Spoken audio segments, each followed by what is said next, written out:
الحمد لله رب العالمين والعاقبة للمتقين والصلاة والسلام على سيد المرسلين وعلى آله وصحبه وأهل بيته أجمعين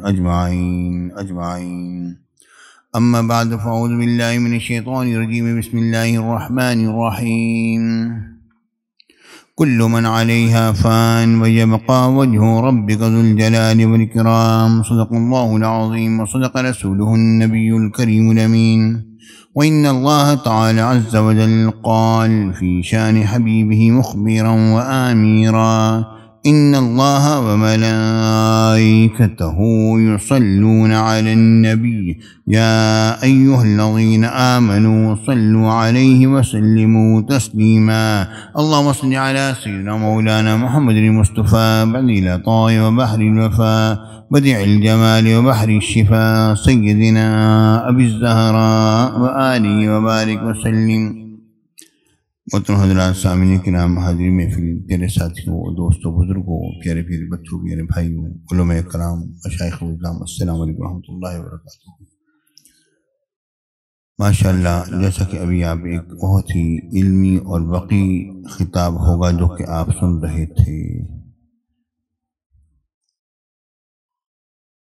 اللہ رب العالمین ہماری حضرت قبلہ رفیق ملت مولانا مفتی محمد رفیق صاحب چشتی علیہ رحمہ کی تربت پر بے شمار رحمت نازل فرمائے،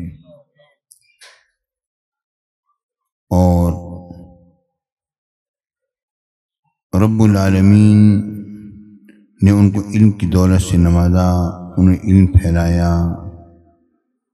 میرے آقا رسول اللہ صلی اللہ علیہ وآلہ آلہ وصحبہ وجمیع وسلم نے فرمایا، صدقہ جاریہ میں ولد صالح یدعو لہ، نیک اولاد جو کہ اس کے لیے دعا کرے. پیارے ساتھیوں، صرف ولد یدعو لہ نہیں فرمایا، ولد صالح، نیک اولاد جو دعا کرے گی تو اس کی دعا قبول ہوگی. نیک اولاد کی دعا قبول ہونے والی ہے. یہ صدقہ جاریہ کو نیک اولاد کو شمار کیا گیا ہے. اس کا مطلب کیا ہے؟ صالحیت کیا کوئی منصب ہے یا یہ ایک ایسا وصف ہے جو کسی کے ساتھ بھی آ کے متعلق ہو جاتا ہے؟ دو چیزیں ہیں. صالحیت آیا ایک وصف ہے یا ایک منصب ہے؟ پیارے ساتھیو، جب ہم غور کرتے ہیں آیات قرآنیہ پر تو یہ صالح کا لفظ ہر مومن کے لیے اس کو استعمال نہیں کیا گیا ہے.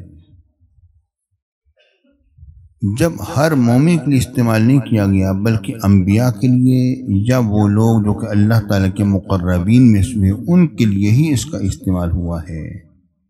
تو اس کا مطلب یہ ہے کہ یہ ایک منصب ہے جو کہ عطا کیا جاتا ہے، اور اس کی دلیل الذین انعم اللہ علیہم من النبیین والصدیقین والشہداء والصالحین. یہ جب پہلے تین مناصب ہیں تو چوتھا بھی ایک منصب ہے. چوتھا بھی ایک منصب ہے. جب یہ منصب ہوا تو اس کا مطلب یہ ہے کہ اس تک پہنچنے کے لیے کچھ درجات ہوتے ہیں، اور انسان کب اس منصب پر فائز ہوتا ہے؟ آپ لوگ یہ بات جانتے ہیں کہ بعض لوگ ولایت کے منصب پر فائز ہونے کے باوجود بھی یہ نہیں علم رکھتے کہ وہ ولی ہیں بھی کہ نہیں ہیں. اور ولایت یقیناً ایک منصب ہے، کیونکہ مولا کائنات علی بن ابی طالب حیدر کرار کرم اللہ تعالی وجہ الکریم نے فرمایا، اولیاء اللہ قوم صفر الوجوہ من السحر حمش العیون من العبر خمس البطون من الجوع ویرث الشفاء من الظبی. اولیاء اللہ ایک ایسی قوم ہے جس میں یہ چار صفات پائی جاتی ہیں، یعنی یہ یقیناً ایک منصب ہے، تو اب معاملہ اصل میں یہ ہے کہ انسان کو اس منصب پر فائز ہونے کے لیے ضروری ہے کہ وہ اوصاف اپنائے۔ تو میں یہ بات جانتا ہوں مولانا کاشف فریدی صاحب کے لیے کہ میں نے ان کو ہمیشہ ایک اچھا فرد جانا ہے۔ یہ ہمارے اچھے صالح طلباء میں سے ہیں۔ اللہ رب العالمین ان پر رحمتیں فرمائے اور ان کو اس منصب پر فائز فرمائے کہ ان کے یہ صدقہ جاریہ بنے اپنے والد گرامی کے لیے۔ پیارے ساتھیو، یقین میرے رب کے پاس ہے۔ جب ایک انصاریہ خاتون نے حضرت عثمان بن مظعون کے متعلق کہا، شہادتی علیکا، میری گواہی ہے آپ کے لیے کہ آپ جنتی ہیں، تو میرے آقا نے فرمایا کہ آپ کو کس نے بتلایا کہ یہ جنتی ہیں؟ انہوں نے کہا، حضور اگر ایسا شخص جنتی نہ ہوگا تو اور کون ہوگا؟ میرے آقا نے فرمایا کہ اب ان کے پاس یقین آ چکا ہے، یعنی اب ان کی آنکھیں بند ہو چکی ہیں اور دل کی آنکھ کھل چکی ہے۔ اب ان کو معلوم ہے کہ یہ کہاں پر ہیں۔ اس کے بعد انہوں نے عرض کیا، یا رسول اللہ، آئندہ میں کسی کے بارے میں بھی یہ جملہ نہیں بولوں گی۔ اس کا مطلب یہ نہیں کہ ہم صالحین کو صالح نہ کہیں، مطلب اس کا یہ ہے کہ کسی کے بارے میں گواہی مت دو، کیونکہ گواہی کے لیے ضروری ہے، شہادت کے لیے ضروری ہے کہ انسان موقع پر حاضر ہو اور اس کو اچھی طرح اس سے واقف اور آگاہ ہو، اور گواہی آنکھ سے دیکھنے سے ہوتی ہے۔ لیکن امام راغب اصفہانی یہاں پر ایک خوبصورت بات فرماتے ہیں کہ ہر نبی نے تو اللہ کا درشن نہ کیا، لیکن وہ اللہ تعالیٰ کے بارے میں گواہی دیتا ہے۔ تو اب شہادت کی دو قسمیں ہو گئیں، شہادت میں رویت کی دو قسمیں ہیں، فرماتے ہیں کہ بالبصر او بالبصیرہ، کہ شہادت وہ ہے جو آنکھ سے دیکھ کر ہو یا دل سے جان کر ہو۔ ہر نبی نے اللہ رب العالمین کی گواہی دی، اس رب العالمین نے اپنی ذات کا تیقن انہیں عطا فرمایا، لیکن رب العالمین نے جو اپنے حبیب کو منصب دیا وہ حبیب کے ساتھ خاص تھا، اس تیقن کے ساتھ ساتھ آنکھوں سے دیدار بھی ہو گیا۔ پیارے ساتھیوں، خوش نصیب ہیں وہ لوگ جو کہ نیکی کے کام کرتے ہیں، اور یہ ہمارا بچہ کاشف، اللہ تعالیٰ اس کو زندہ سلامت رکھے۔ میں اس کے لیے بڑی دعا کرتا ہوں اور میں اس سے بڑا راضی ہوں۔ اللہ تعالیٰ اس کو توفیق دے، ہمیشہ اپنے اساتذہ کو اور اپنے لوگوں کو راضی رکھے، اور نیکی پر اللہ تعالیٰ ہمارے کاشف کو استقامت عطا فرمائے، کیونکہ 100 کرامت ایک استقامت برابر ہوتی ہے۔ شیطان پھسلانے کے لیے ہر وقت حاضر ہے، لیکن جس کو استقامت حاصل ہو جائے، ان الذین قالوا ربنا اللہ ثم استقاموا تتنزل علیہم الملائکہ، کہ جن لوگوں نے کہا اللہ ہمارا رب، ان الذین قالوا ربنا اللہ، جنہوں نے کہا ہمارا رب اللہ ہے، جن کا ہمارا رب کون ہے؟ اللہ ہے۔ مطلب یہ ہے کہ ہمارا رب کون ہے؟ اللہ ہے۔ ربوبیت تو لوگوں نے ہر ایک مختلف لوگوں رب بنا لیے، مگر جن کا ہمارا رب اللہ ہے۔ اصل چیز یہ ہے، ثم استقاموا، پھر اس پر وہ ڈٹ گئے اور ان کو استقامت حاصل ہو گئی۔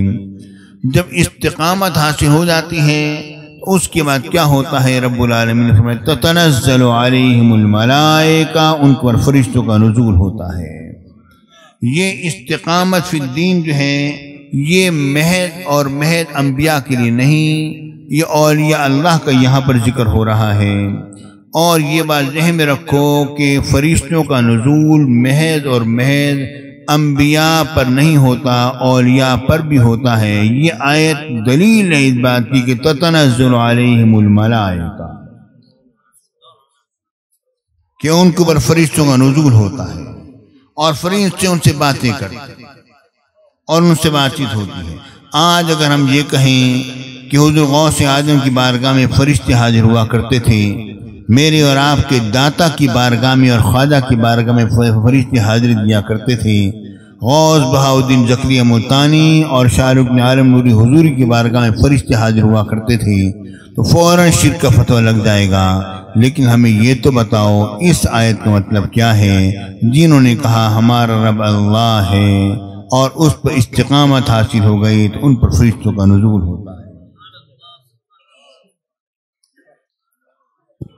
نعرہ تکبیر، نعرہ رسالت، نعرہ خلافت، علماء اہل سنت۔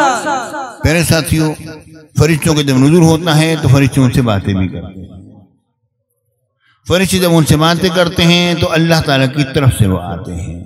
جب اللہ تعالیٰ کی طرف سے آتے ہیں تو اللہ تعالیٰ کی طرف سے جو کلام لے کر آئے، جو باتیں لے کر آئے، تو وہی ہوتی ہے۔ تو وحی کی دو قسمیں ہیں، ایک وحی نبوت ہے اور ایک وحی ولایت ہے۔